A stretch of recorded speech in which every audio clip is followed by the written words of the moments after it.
pada hari ini kami dari kuasa hukum ya, tergugat 1 dan tergugat 2 hadir mewakili klien kami untuk menghadiri sidang mediasi ya, yang kemudian sidang mediasi ini dipimpin oleh Ibu Luciana Apang ya. Jadi pada prinsipnya pada pembicaraan mediasi tadi penggugat menyampaikan isi gugatannya. Tapi ada hal yang menarik, hakim mediator ada menyatakan bahwa perjanjian itu tidak harus tulisan, bisa lisan. Karena itu pernah terjadi pada saat zaman dulu beliau sebagai di kampung ya gitu.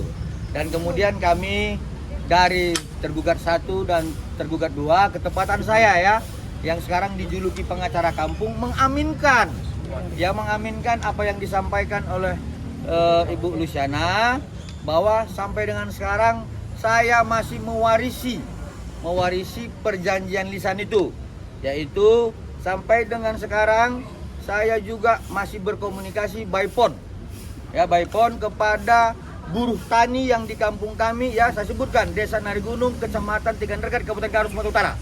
Saya masih berkomunikasi. Saya suruh dia ya, buruh tani itu, untuk bercocok tanam ya secara lisan dan sepakat tidak melakukan tekanan kepada buruh tani itu ya, sepakat di situ. Artinya ketika kami sepakat maka ada prestasi di situ.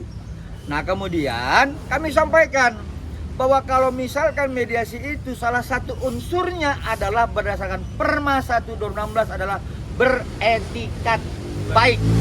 Tetapi yang jadi persoalan adalah ketika kami ingin melaksanakan mediasi hari ini, ya kemarin kuasa hukum penggugat ada mendesak ya melalui rekan media juga untuk klien kami segera ya menghadiri panggilan ya, padahal ini kondangan ya sebenarnya undangannya ya. Nah, bukan panggilan tapi undangan. Nah, seperti ini. Ya, undangan ke Indak. Artinya kalau mau mediasi jangan dong cari-cari kesalahan. Ya seperti itu. Korbannya 2023 katanya.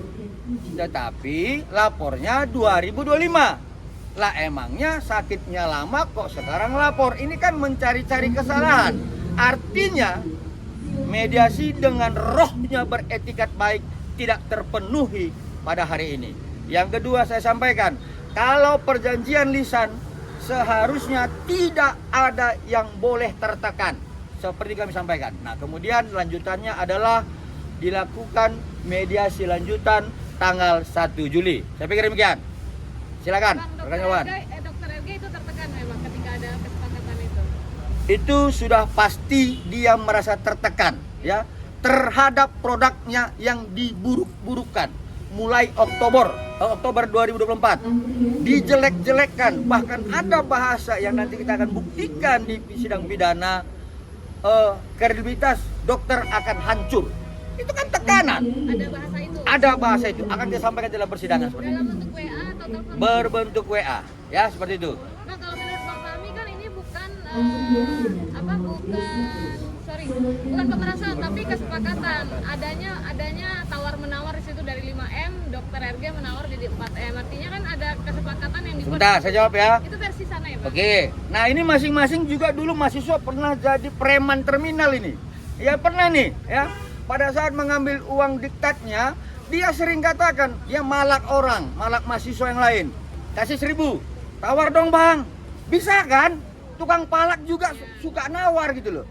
Kenapa? Kebutuhannya memang malak. Ini semua ini bekas-bekas mahasiswa tukang malak dulu ini. Ya, jadi pemalakan pun juga boleh tawar menawar seperti itu. Jadi kalau ada yang tertekan di salah satu pihak dinilai pemerasan. Artinya di situ tidak terpenuhi adanya prestasi, tekanan, pemerasan. Bang, ini kan juga akhirnya mediasinya agak lompat jauh ya Bang, ke tanggal 1 Juli. Ketika itu dibilangnya sama dari pihak sebelah, kalau misalkan Abang minta di tanggal 1 karena mempersiapkan laporan yang ada di Polda Bang. Terkait apa sih namanya skincare yang ada korbannya itu Bang. Itu dia yang saya sampaikan tadi. Maunya mediasi mau baik-baik, tapi didesak laporkan klien kami. Kan begitu. Kami akan melengkapi dokumen-dokumen lainnya. Karena kemarin kan klien kami diundang, sekali lagi diundang bukan dipanggil. ada beberapa dokumen termasuk CV-nya dan lainnya kami harus laporkan kembali ke Indak hari Selasa. Bukan kami tidak mau, tapi karena memang kami sudah menjanjikan itu. Seperti itu. Tanggal berapa itu Bang mungkin menyerahkan dokumen ini? Silakan, Pak Robert. Mana Pak Robert? Ya, jadi sesuai dengan permintaan dari Indak kemarin itu, kita dikasih waktu tanggal 24. Jadi kebetulan tadi pihaknya penggugat meminta kita ketemu tanggal 24. Sementara kalau kita datang ke sidang sini tanggal 24, di Indak kita nggak datang, nanti diomongin lagi. Tuh nggak datang tuh ke Indak, nggak datang kan masalah kita begitu. Ya sementara kita mau baik-baik mediasi, kita dijeblosin di Indak. Nggak tahu mediasi apa jadinya kalau begitu ya. Jadi kita masih ke Indak, harus kita lengkapi. Kalau nanti di sana nggak, itu lebih penting ya. Katanya nanti kalau nggak datang ditangkap, ya kan, katanya ditangkap. Tapi lebih penting itulah daripada mediasi ini. Jadi kita minta dimundurkan lagi tanggalnya. Berarti tanggal 1 dokter RG-nya juga akan hadir ya Bang pada tanggal 1 Juli mendatang untuk mediasi sendiri. Begini, perkembangan ini ya, seperti hari ini dia nggak datang. Perkembangannya adalah kasus pidananya sudah masuk ke pengadilan. Ya, itu uang 4M yang pertama itu yang diperas sama yang dikerjakan ke developer ya menjadi TPPU kena pasal sehingga uangnya disita. Itu konteksnya sudah masuk di tanggal 24 besok. Itu sebabnya Dr. Reja tidak datang pada hari ini. Dan juga kalau kita melihat komen-komen yang ada di media ini, wajib datang ya. Nah, sementara dari yang ngomong wajib datang itu sendiri, prinsipalnya tidak datang, ya tidak sanggup mendatangkan prinsipalnya. Jadi menurut kami kalau memang tidak sanggup mendatangkan prinsipal, ya jangan menggugat lah, supaya kewajibannya tidak laksanakan tapi menggugat.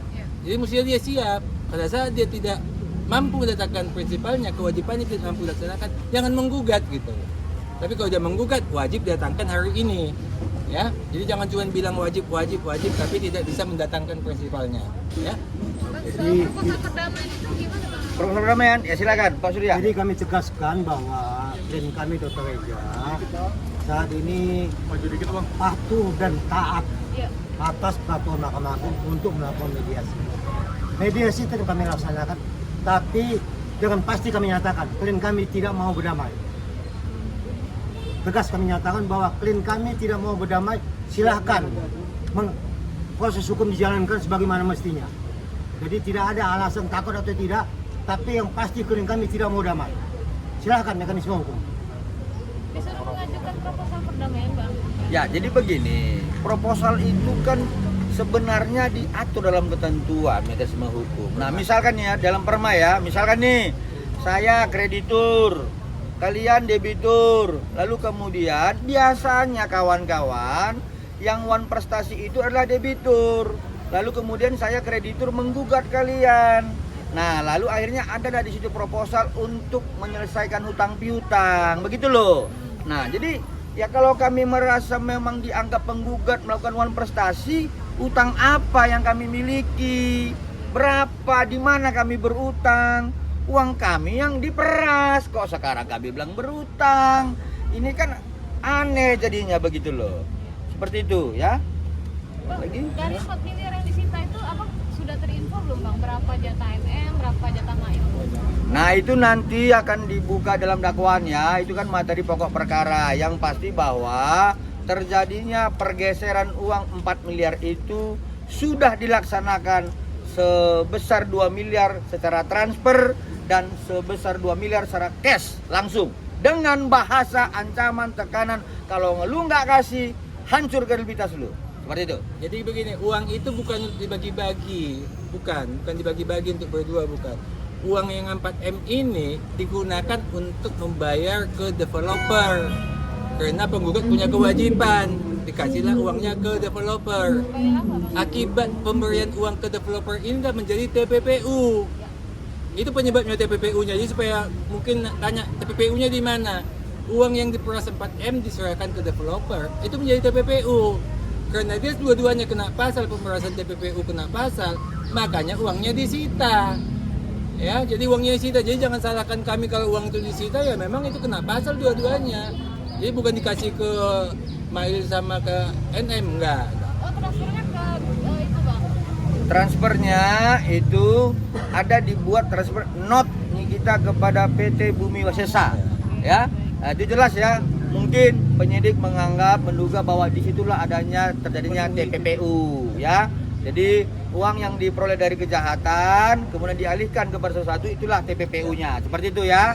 Yang Oke. cashnya bang, yang cashnya. Yang cashnya tanya nanti saudara kita di persidangan, mau di kemanakan kita nggak tahu. Namanya cash, dibagi sama siapa, dikasih sama siapa, nanti di persidangan akan dibuka.